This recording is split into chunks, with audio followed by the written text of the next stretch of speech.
So நம்மளுக்கு வந்து things தேவைப்படுது. திங்ஸ் வாங்கணும்னு சொன்னால் ஹோல்சேலில் வாங்குகிற இடம் தெரிஞ்சிருக்கணும். ரெண்டாவது விஷயம், நம்ம கையில் வந்து ஒரு லம்பாக ஒரு அமௌண்ட் ஒன்று இருக்கணும். ரெண்டுமே எனக்கு இல்லை. ஏன்னா எனக்கு வந்து இந்த நாடு புதுசு, இந்த இடங்கள் புதுசு. ஸோ எங்கே போய் ஹோல்சேலில் நம்ம வாங்குறதுன்னு தெரியலை.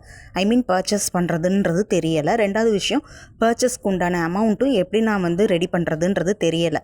அப்போ ஹஸ்பண்டை கூப்பிட்டு நான் வந்து எல்லாம் விலாவரியாக நான் பேசுகிறேன். அவர் வந்து ஒரு சொட்டு கூட எனக்கு ரெஸ்பான்ஸ் பண்ணலை. வேணவே வேணாம், நீ இந்த விஷயத்தை அப்படியே விட்டுரு. ஏன்னு சொன்னால் இதெல்லாம் நம்மளுக்கு செட்டே ஆகாது. பேசாமல் ஹவுஸ் ஒய்ஃபாக நீ வீட்டோடு இருக்கிறது தான் உனக்கு ஓகேன்னு சொல்லிட்டாங்க. எனக்கு மனசு ரொம்ப வலிக்குது, என்ன செய்யன்னு தெரியலை. அப்படி இருக்கும்போது நான் அடுத்த ஸ்டெப்பாக நான் என்ன செய்கிறேன்னா, யார்கிட்ட போய் ஹெல்ப் கேட்குறதுன்னு நினைக்கும்போது நான் சொல்லியிருந்தேன் இல்லையா, எனக்கு 2 க்ளோஸ் ஃப்ரெண்ட்ஸ் இருக்காங்க. நான் ஸ்ரீலங்காலேருந்து இங்கே வந்ததுக்கப்புறம் எனக்கு கிடைச்சவங்க. அதில் நான் 2வது ஃப்ரெண்டை வந்து நான் வந்து அவகிட்ட வந்து நான் பேசி என்ன சொல்கிறேன்னு சொன்னால், இங்கே ஹோல்சேல் கடை எங்கே இருக்குது, என்னைய நீ கூட்டிகிட்டு மட்டும் போவியா? ஏன்னு சொன்னால் இப்போ நம்ம வந்து போய் பல்காக நம்ம ஆர்டரை வந்து பர்ச்சேஸ் பண்ணுறது மட்டும் பெரிய விஷயம் இல்லை. அதுக்கப்புறம் நம்ம டிரான்ஸ்போர்ட்டுக்கு நம்ம வந்து அந்த ப்ராஃபிட்டை ஃபுல்லாக கொடுக்குற மாதிரி ஆயிரும். ஸோ எனக்கு அதில் இன்ட்ரெஸ்ட் இல்லை. ஸோ நான் என்ன அவகிட்ட கேட்டிருந்தேன்னு சொன்னால், என்னைய நீ பஸ்லேயே கூட்டிகிட்டு போயிட்டு திங்ஸும் வாங்கினதுக்கப்புறம் பஸ்லேயே ரிட்டன் கூட்டிகிட்டு வந்து நீ வீட்டில் விடணும், உனக்கு ஓகேயா? ஒரு தடவை நீ அந்த இடத்த காட்டி விட்டுட்டேன்னா போதும், அதுக்கப்புறம் நானே பண்ணிக்குவேன்னு சொன்ன நேரம், கண்டிப்பாக மேம் நான் இதுக்கு உங்களுக்கு சப்போர்ட் பண்ணுவேன், நீங்கள் யோசிக்கவே செய்யாதீங்க அப்படின்னு சொல்லிட்டு இப்போ இருந்து ஒரு டைமிங் ஒன்று கொடுத்து, அந்த டைமிங்குள்ளே நான் வருவேன், நீங்கள் ரெடியாக இருங்கன்னு சொன்னான். எனக்கு தெரிஞ்சு அந்த டைமில் இருந்து ஒரு 10 days நான் வெயிட் பண்ணியிருக்கேன். அவகிட்ட இருந்து எந்த ஒரு ரெஸ்பான்ஸும் அதுக்கப்புறம் இல்லவே இல்லை. அப்போ எனக்குன்னு இருக்கிறது ஹஸ்பண்ட் மட்டும்தான். ஹஸ்பண்ட் கிட்ட நான் திரும்பவும் சொல்லி வரி பண்ணுறேன். அவங்க வந்து, நான் தான் உனக்கு சொன்னேன் தானே, உன்னால் வந்து ஸ்ரீலங்கா சின்ன நாடு, அங்கே மட்டும்தான் உன்னால் இது மாதிரிலாம் பண்ண முடியும், இங்கே உன்னால் பண்ணவே முடியாது, இங்கே வந்து நிறையா ஏமாத்தும் இருக்கும், அதனால் நீ இதெல்லாம் செய்ய போக வேணாம் அப்படின்னு சொல்லிட்டாங்க. எனக்கு அப்படி ஒரு கவலை. எனக்கு வந்து நான் அக்கா கிட்ட வந்து சொல்லி நான் கவலைப்பட்டு அழுகிறேன், ஏன் எனக்கு திறக்கவே மாட்டேங்குது அப்படின்னு சொல்லிட்டு.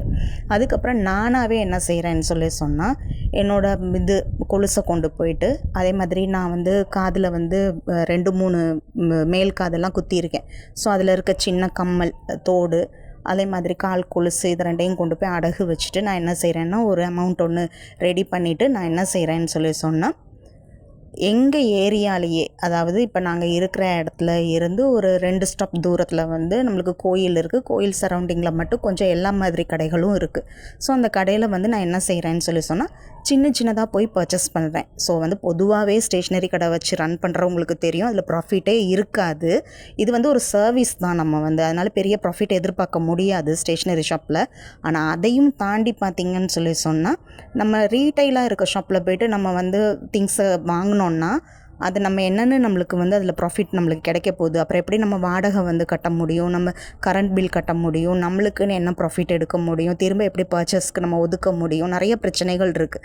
பட் நான் என்ன நினச்சேன்னா, முதல்ல நம்ம வந்து ஓப்பன் பண்ணும்போது ஓரளவு திங்ஸாவது இருக்கணுன்றதுக்காக, பரவாயில்ல நம்மளுக்கு லாபம் பெரிய அளவில் இல்லாட்டியும் நம்ம போயிட்டு வாங்கிடுவோம் அப்படின்னு சொல்லிட்டு நான் என்ன செய்கிறேன்னா, டெய்லி, அதாவது நம்ம வந்து அந்த 2 ஸ்டாப் கூட நம்ம ஆட்டோ எடுத்துகிட்டு நம்ம போனோன்னா ப்ராஃபிட் ஃபுல்லாக அதுலேயே போயிடும், நஷ்டத்தில் தான் போகுன்றதுனால ஈவினிங் ஆகிற வரைக்கும் ஒரு 6-6:15 வரைக்கும் பொறுமையாக வெயிட் பண்ணிவிட்டு, ஒரு சின்ன தொகை, இப்போ கரெக்டாக சொல்லணுன்னா 200-300 அப்படி கையில் எடுத்துகிட்டு நான் என்ன செய்வேன்னா, பை வாக்லேயே போயிட்டு ஏதாவது ஒரு கடையை டார்கெட் பண்ணி அங்கே போயிட்டு இருக்கிற திங்ஸில் எனக்கு பிடிச்சதுலேருந்து சாம்பிள் மட்டும் அவங்கக்கிட்ட அடித்து பேசி, எனக்கு அதெல்லாம் ரொம்ப பிடிக்கும். வியாபாரத்தில் வந்து எனக்கு இன்ட்ரெஸ்ட் ரொம்ப இருக்கிறனால, இப்போ அவங்க 5 ரூபா சொல்கிற ஒரு பொருளை வந்து நீங்கள் 3 ரூபாய்க்கு தாங்க அப்படின்னு சொல்லிவிட்டு நான் என்ன செய்வேன், அவங்கக்கிட்ட இருந்து கொஞ்சம் திங்ஸ் எல்லாம் கலெக்ட் பண்ணிவிட்டு நான் அதை பேக் பண்ணிவிட்டு நான் என்ன செஞ்சுருவேன், அப்படி மெதுவாக நடந்தே வீட்டுக்கு கொண்டு வந்துடுவேன்.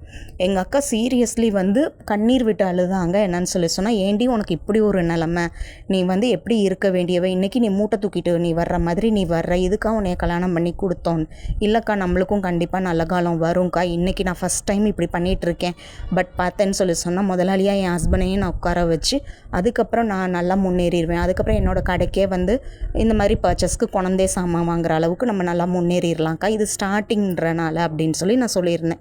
ஸோ இந்த மாதிரி நான் என்ன செய்கிறேன்னா, இந்த திங்ஸ் இப்போ நீங்கள் பார்த்துட்ருக்க அவ்வளோ திங்ஸையுமே நான் சாம்பிள் கலெக்ட் பண்ணிவிட்டேன்.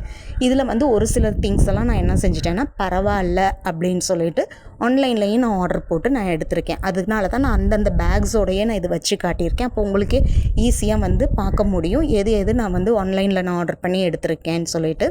ஆக மொத்தம் நான் இந்த மாதிரி கஷ்டப்பட்டு சாமான்கள் சேர்த்துட்டேன்.